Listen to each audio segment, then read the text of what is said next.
Okay, now it's a riot. All right, you know what this means. I'm on the internet. Football season starts, and the #1 rated fantasy football show in the entire planet. It's LEG TV. I'm your host and commissioner, JD Brake. Welcome. Thank you. Exciting show tonight. We've got a panel for the first time to go over the draft. Why? Because you guys are so loud. You got a microphone under your chins. Anyways, we got a panel of fantasy football experts going over today's matchups. But first, let's go to see what happened around the NFL. Give it up for Around the NFL segment. Yeah. Thank you. I even wrote this out. So, all right, let's cut over to the Dallas Cowboys. Cowboys owner Jerry Jones. Cowboys owner Jerry Jones. At night are big and bright, deep in the heart of Texas. Jerry Jones, Cowboys owner, spoke to the public for the first time when his weird photos leaked on his cell phone with strippers and hookers. One of these strippers was in a position looked like she was simulating oral sex. Jerry Jones was said he felt it was fitting since the Dallas Cowboys has sucked balls for over 20 years. Thank you. Get it? Ray Rice will be serving the first game of his suspension, missing the Cincinnati Bengals game. Instead of being with the team, he's going to spend that time at home with his wife. His wife was quoted as saying, "Oh, shit."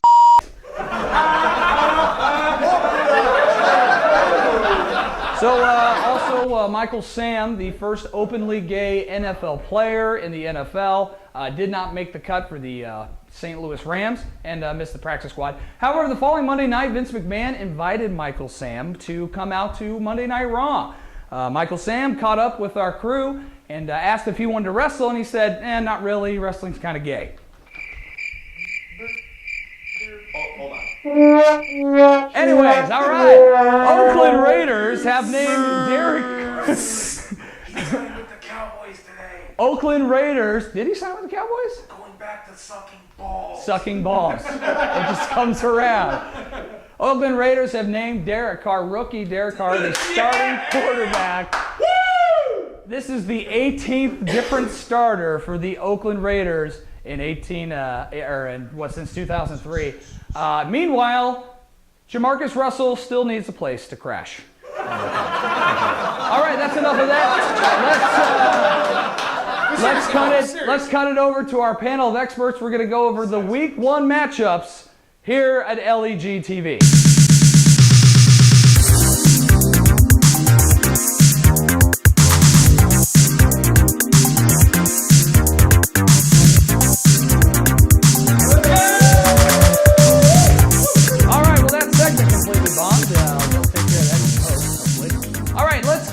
Now let's get the matchups going. We have a very special treat. We have a panel of so-called experts here at the LEG. Jack Molitor, owner of Over the Tannehill, Mick Barton, Sioux Girls 1 Cup, and helping me today is Judas Beast Mode owner Ablash Reddy. Can you guys hear me in the studio? Sure. Woo! Speak up. Yes, Bowie, I can hear you. Couldn't you hit me about it? All right, well, gentlemen, just nod to see if you nod to the camera if you can hear me. Nod to the camera if you can hear me. Thank you, Jack. All right, let's go over the matchups here. The defending champion of the league, Party Like a Gronk Star, versus Ursay's Billionaires. Gentlemen, first of all, let's go over the draft. Who had the better draft? Well, Anytime. This is live television. I'd say Ursay's Billionaires has one of the best teams. I'm looking at, obviously they have Peyton Manning, pretty good balance. Anytime you have Manning, that's Let's hear from someone who's competent. Mick Martin. Mick, who had the better draft? Party Like Gronk Star. No, on paper, I actually gave them both a B-. Yahoo gave Johnny Dave a C+, and they gave Dahlgren an A-, which I don't believe because he only has Peyton Manning. I mean, he's got an old Andre Johnson, a Julian Edelman, I think is Joradon Cameron, and beats by Ray Rice, who's not even going to play the first 7 or 8 games. But then AD, he has a couple of decent wide receivers. He's got Dez, he's got Brandon, but then Gronk. If he gives him 6 games, it's still a big reach. He also has Andrew Luck, and he has no running backs whatsoever. That is correct. He has none. That is correct. Abi, who's going to win this game? Party Like a Gronkstar or Ursay's Billionaires? Well, there are so many things to consider, but since I really don't like either of them, first of all, Jack Molitor got a degree in journalism and can barely talk on a mic in front of a camera, so I don't know what the... And you don't do that well either, so I'm going to go with, I'll probably go Party Like a Gronkstar. Good pick. Because, you know, Holmgren.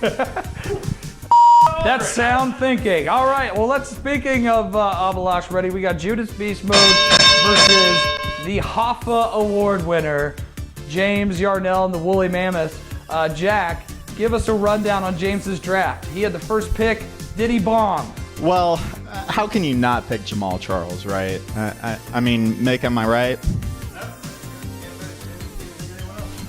I mean, he's going to have question marks, but I don't know. I think James did the best he could with the crappy position. I do like Abby in this game.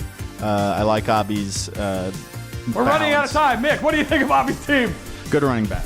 All right, I guess I have to talk about Abby's team. Abby was given a C+ by Yahoo. I'd give him an A-. Honestly. Whoa. Honestly, from Forte, DeMarco, and probably the best foursome of wide receivers in the league. He's got Vince Jackson, Percy Harvin, T.Y. Hilton, Michael Floyd, and then he might even have a quarterback. Some blonde fuck named Foles. If he can throw at least like 28 touchdowns, he'll probably win a few games. I don't like this round 12 Josh Gordon pick. That really backfired. Abby took a risk on that one.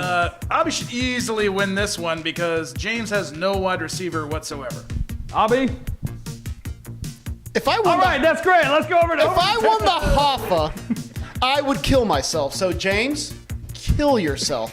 As far as the winner of the game, to quote the great Gene Simmons, I believe in me. That's great. Good words, Abby. Good reference. All right, let's kick it over the Tanny Hill, that is, versus the Dog Pound. Now this just in, Wes Welker has been suspended for 4 games for dropping Molly and what was he, snuffing paint or something? I think he took some Molly, some amphetamines at the Kentucky Derby, and old Mush Brains is gonna sit out for about 4 games. How does this drastically affect the matchup, Jack? No, because I thought I was going to win anyway. Mick. But His team was kind of terrible anyway. So, I mean, after Breeze, I mean, Al Morris. Well, I mean, he has a bunch of guys who who performed well last year. Jack, grade your team. A lot of fun. A. Wrong! All right, Abby, grade Jack's team. Jack is an A as an a-hole. That is correct. That is correct. That is correct. Who wins this one, Abby? Frankly, I don't care because they both suck. But I'm going to go with DeVault because why not? Upset special. Hey. All right, well, let's go to another game. Teenage Mutant Ninja Turtles versus the Intentional Pounding. Gentlemen, Joe's draft. What'd you think? I don't like Joe's too much. Well, Joe doesn't like you. Well, I don't know. I'm questioning the wide receivers. I mean, Reggie, is he gonna come back We're this year? We're questioning your sexuality. Hurry up. Allen's I really like. Nobody likes Allen. I think tight end is a bit of a question, and I don't know. I think Allen wins this one. Mick, what do you think? Allen wins this one. LeSean McCoy, Gio, Ice, Cruz.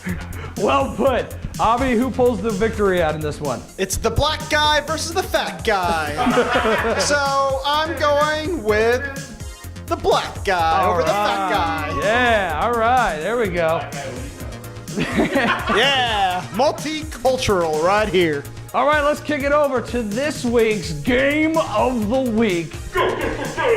It's Sioux Girls 1 Cup versus First Down Syndrome.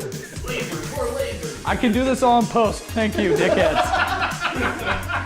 Is that Michael Winslow in the audience? Sioux Girls 1 Cup versus First Down Syndrome. This game is projected to be a 178 to 178 tie. I'm projected to score one. An absolute tie. Jack, who breaks the tie? I'd give Mick the edge. Somehow, Mick continues to pick some of the best teams I've ever seen. And expand. He's got the best tight end. I think Brady has a comeback year. I give Mick a 10-point edge. 10-point edge. Mick, unbiasedly grade your team. How'd you do in the draft? A++. Wow. Yeah, A++. Basically, Jimmy Graham is going to do all the work. He's going to do the work of 3 wide receivers from the tight end position. A.J. Green's going to catch 4 passes total, and that's all I'm going to need to destroy, what's his name? Retard face. Abby, Barney the Dinosaur or George Costanza? Who's going to win this one? You know, when I think about Mick and Jason, all I can think about is how many mothers and fathers failed at raising their children. I'm going to go with Servos because, I mean, Mick's a grown man that wears purple. Purple's a sign of nobility. The only noble about Mick is the noble Romans in his belly. Nice zinger. Nice zinger. Wow, right, we're you got running any more out of Michael time. Sam jokes you want to throw out then? We're running out of time. Let's go nickel to nickel versus Mr. Rogers' Neighborhood. Let's give a draft breakdown on Dan Nickel. Well, Nikolai is one of the best teams, and he's against one of the worst teams. So I think the edge is pretty clear right there. I think Nicola's one of the most mediocre teams, and he's playing one of the worst teams. So Nickel's going to win handily, 50 points. With Pat O'Connor having easy access to a cremation machine, does that change your opinion on his draft? He has to pick my ass up with his skinny ass arms into the cremation machine, so I like my chances. Even if he puts a trail of Big Macs. Ooh, a Big Mac. Ooh, a Big Mac. Avalash ready? Do you think this is going to be a landslide? The only way this game's a landslide is if Mick gets on top of a hill and rolls down. I'm not even in this game. It doesn't matter, you're fat. I'm going to go with nickel to nickel because I really do need another throwback jersey, and I'm hoping he hawks this lead-based Chinese knockoffs at some point during the season again. All right, thank you, gentlemen. All right, that's all we have time for tonight. Thanks for sticking around. Thanks to Jack. Thanks to Mick. Thanks to Hobby. Thanks to Alan Nesson. Tune in next week when we'll get the roundup for week 2 on LEG TV.